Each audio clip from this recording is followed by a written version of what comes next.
Hello friends, Radhe Radhe everyone. दोस्तों, आज की वीडियो में मैं आपको गोपा अष्टमी की बहुत ही सरल सी पूजा विधि बताऊंगी। माना जाता है कि कार्तिक मास की शुक्ल पक्ष की अष्टमी तिथि को, यानी कि दिवाली के बाद जो भी अष्टमी तिथि आती है, उस दिन श्री कृष्ण पहली बार गाय चराने के लिए वन में गए थे। इसलिए इस दिन को गोपा अष्टमी के नाम से जाना जाता है। इस दिन गाय की पूजा की जाती है। आप किसी भी गौशाला में जाकर जहाँ भी आपको गाय दिख जाए, वहाँ पर जाकर आप गाय और बछड़े की पूजा ज़रूर से करें।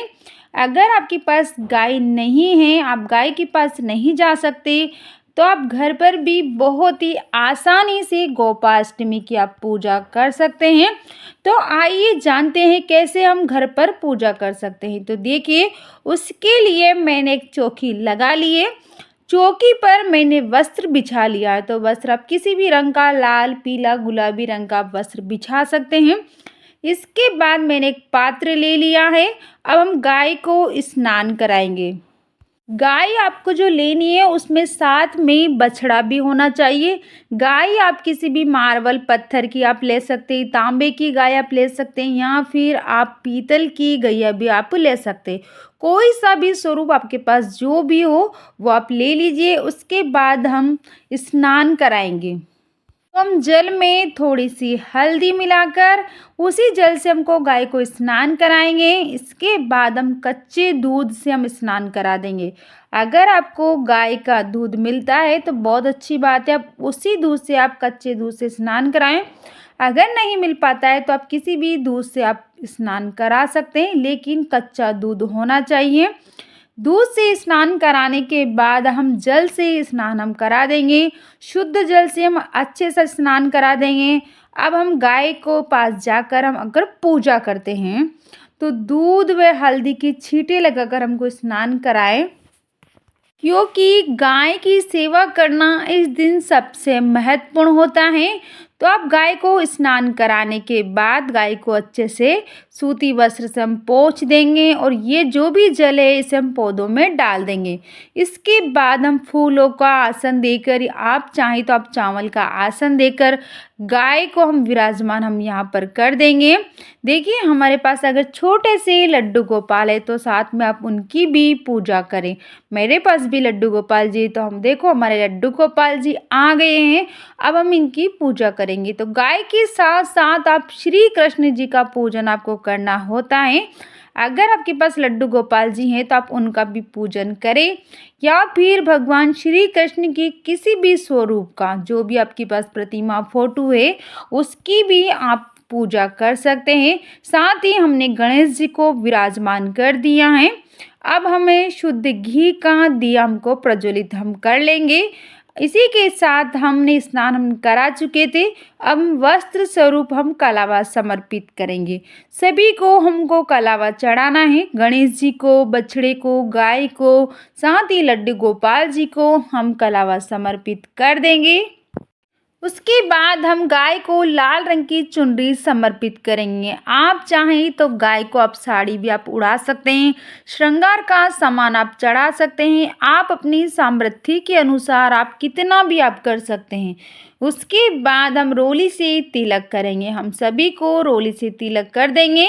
रोली से तिलक करने के बाद हम हल्दी या चंदन से भी आपको तिलक करना है। साथ ही हमें दीपक की भी विधिवत पूजा करते हुए हमें चलना है। तिलक करने के बाद अब हम सभी को अक्षर समर्पित करेंगे। तो यहाँ पर मैं गणेश जी को, लड्डू गोपाल जी को, गैया को चावल समर्पित कर दूंगी। उसी के साथ हमें फूल समर्पित हम कर देंगे। आप चाहें तो गौ माता को आप फूलों की माला आप पहना सकते हैं, फूल समर्पित कर देंगे। गणेश जी को दुर्वा घास हमें समर्पित जरूर से करनी है। और हमारे पास गाय की प्रतिमा है तो हम थोड़ी सी दुर्वा घास गाय को समर्पित कर देंगे। अगर आप गाय के पास जाकर पूजन कर रहे हैं तो आप गाय को हरा चारा जरूर से खिलाएं, बहुत ही शुभ माना जाता है। इसके बाद गणेश जी को हम अलग से भोग समर्पित करना होता है, क्योंकि गणेश जी को भोग में तुलसी नहीं चढ़ाई जाती है।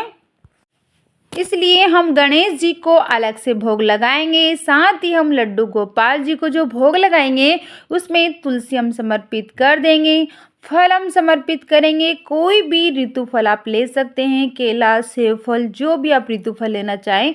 हो सके तो गैया के लिए आप केला जरूर से समर्पित कर दें।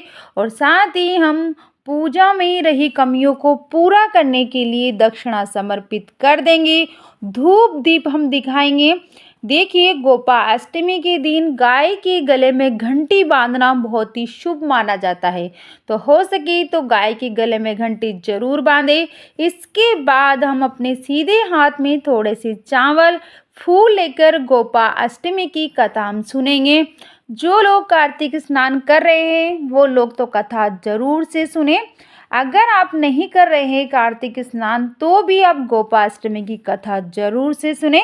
कथा का लिंक मैं आपको डिस्क्रिप्शन में दे दूंगी, तो आप वहां जाकर कथा सुन लीजिए। अगर मैं यहाँ पर कथा सुनाती हूँ तो वीडियो बहुत ही ज़्यादा लंबा हो जाएगा, तो उसके लिए अलग से वीडियो है, तो आप वहां जाकर कथा जरूर से सुने।